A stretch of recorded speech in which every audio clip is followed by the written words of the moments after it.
Assalamualaikum warahmatullahi wabarakatuh. Selamat pagi.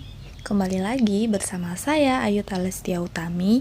Kali ini saya akan menjelaskan mengenai materi klasifikasi makhluk hidup. Pernahkah adik-adik mengamati barang-barang yang ada di minimarket maupun pasar? Lalu pernahkah adik-adik berpikir mengapa barang-barang tersebut diletakkan berdasarkan jenisnya? Seperti contohnya, ada berbagai jenis cabai. Ada cabai kecil yang diletakkan berdekatan dengan cabai merah, kemudian didekatkan dengan cabai hijau. Kemudian ada berbagai jenis apel yang diletakkan berdekatan, ada apel merah, apel hijau, apel mana lagi. Nah, contoh tersebut berkaitan dengan materi kita hari ini, yaitu klasifikasi makhluk hidup. Jadi, pengertian dari klasifikasi itu sendiri merupakan pengelompokan dari makhluk hidup berdasarkan ciri maupun ciri perbedaan yang dimiliki oleh makhluk hidup, baik persamaan ciri secara morfologi, anatomi, cara hidup, tempat hidup, maupun manfaatnya. Contoh dari klasifikasi atau pengelompokan ini yaitu pengelompokan tumbuhan berdasarkan tempat hidupnya, yang dibedakan menjadi tumbuhan yang dapat hidup di tempat kering atau disebut dengan xeropit, tumbuhan yang hidup di tempat perairan atau disebut dengan hidropit, serta tumbuhan yang dapat hidup di lingkungan lembab atau disebut dengan higropit. Jadi, tumbuh-tumbuhan ini dikelompokkan berdasarkan tempat hidupnya. Selanjutnya yaitu tujuan dari klasifikasi makhluk hidup, yaitu untuk mengelompokkan makhluk hidup berdasarkan ciri-ciri yang dimiliki, mendeskripsikan ciri-ciri suatu jenis makhluk hidup untuk dapat membedakannya dengan makhluk hidup lain, mengetahui hubungan kekerabatan antar makhluk hidup, serta memberi nama makhluk hidup yang belum diketahui namanya. Manfaat dari klasifikasi ini yaitu agar memudahkan kita mempelajari makhluk hidup yang sangat beraneka ragam. Lalu, ilmu yang mempelajari tentang klasifikasi makhluk hidup disebut dengan taksonomi. Cara mengklasifikasikan makhluk hidup pertama kali diperkenalkan oleh seorang ahli biologi dari Swedia yang bernama Carolus Linnaeus.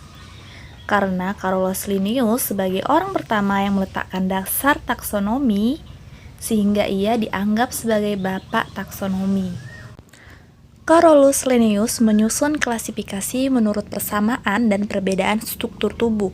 Kelompok-kelompok makhluk hidup dalam taksonomi disebut dengan takson. Jadi, takson ini merupakan tingkatan dari klasifikasi. Berikut urutan kelompok takson pada klasifikasi hewan dan tumbuhan secara berurutan dari kelompok yang anggotanya besar sampai yang anggotanya kecil. Jadi, untuk takson pada hewan terdiri atas kingdom, phylum, kelas, ordo, family, genus, dan spesies. Pada tumbuhan terdiri atas kingdom, divisi, kelas, ordo, family, genus, dan spesies. Jadi perbedaan tingkatan taksonnya hanya pada phylum dan divisi. Untuk pada hewan itu namanya phylum, pada tumbuhan itu namanya divisi. Berikut saya tampilkan contoh klasifikasi dari Psidium guajapa atau jambu biji. Jambu biji masuk dalam kingdom Plantae atau kerajaan tumbuhan dengan divisi Spermatophyta atau tumbuhan berbiji, kelas Dicotyledon, ordo Myrtales, family Myrtaceae, genus Psidium, dan spesies Psidium guajapa. Selanjutnya yaitu mengenai sistem tata nama ganda. Carolus Linnaeus juga menciptakan sistem tata nama pada makhluk hidup yang disebut dengan sistem tata nama ganda atau binomial nomenklatur. Binomial nomenklatur ini memiliki aturan sebagai berikut. Kata pertama menunjukkan tingkat genus dan kata kedua menunjukkan tingkat spesies. Contohnya pada kata Helianthus annus. Helianthus annus ini merupakan nama Latin dari bunga matahari, di mana kata Helianthus menunjukkan genus dan annus menunjukkan tingkat spesies.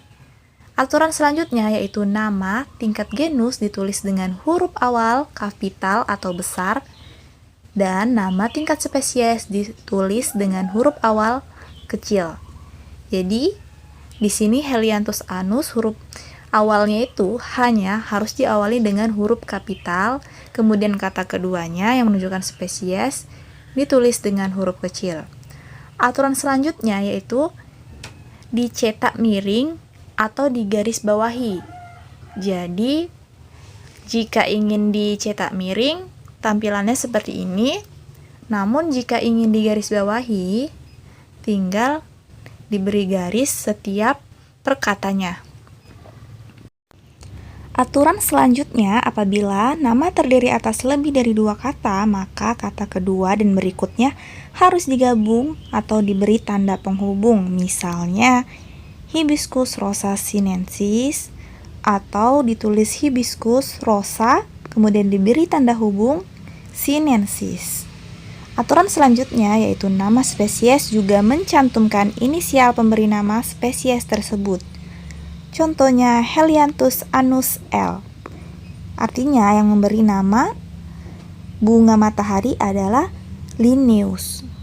Selanjutnya perkembangan sistem klasifikasi. Yang pertama ada sistem 2 kingdom yang diperkenalkan oleh Aristoteles. Ia menyatakan bahwa makhluk hidup terdiri atas 2 kingdom, yaitu kingdom Plantae dan kingdom Animalia. Yang kedua, ada sistem 3 kingdom yang diperkenalkan oleh Ernst Haeckel. Ia menyatakan bahwa makhluk hidup terdiri atas 3 kingdom, yaitu kingdom Plantae, kingdom Animalia, kingdom Protista. Selanjutnya, ada sistem 4 kingdom yang diperkenalkan oleh Robert Copeland. Ia menyatakan bahwa makhluk hidup terdiri atas 4 kingdom, yang terdiri atas kingdom Plantae, kingdom Animalia, kingdom Protista, serta tambahannya kingdom Monera. Selanjutnya ada sistem 5 kingdom yang diperkenalkan oleh Robert Whittaker, yang membagi makhluk hidup menjadi 5 kingdom, yaitu kingdom Plantae, kingdom Animalia, kingdom Protista, kingdom Monera, serta tambahannya kingdom Fungi.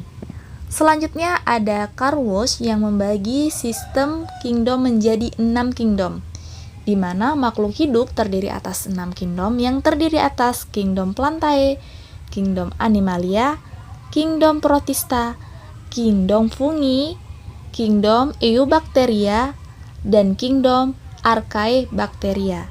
Jadi, si Eubacteria dan Archaebacteria ini merupakan pembagian dari kingdom Monera. Sekian penjelasan mengenai klasifikasi makhluk hidup. Semoga bermanfaat dan selamat pagi.